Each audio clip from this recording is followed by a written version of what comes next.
السلام عليكم. النهارده لو عندِك عروس الأواني سيكتور هاوريكِ إزاي الطريقة المثلى لعمل الأرانب من غير دهون.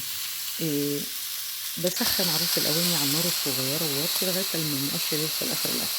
بعد كده هاطفي النار الصغيرة وأجيبه على النار العالية وأبتدي أحط الوش بتاع الأرانب لغاية ما ياخد لون، وبعدين أقلبها على الناحية التانية وأدّي مَيّة، وبعد كده هاحط جنزبيل وفلفل أسود وحبهان ومستكة وقرفة وملح ولورا، وطبعًا بعد ما باكون شِلت الريمة وكمان حطيت البصلاية.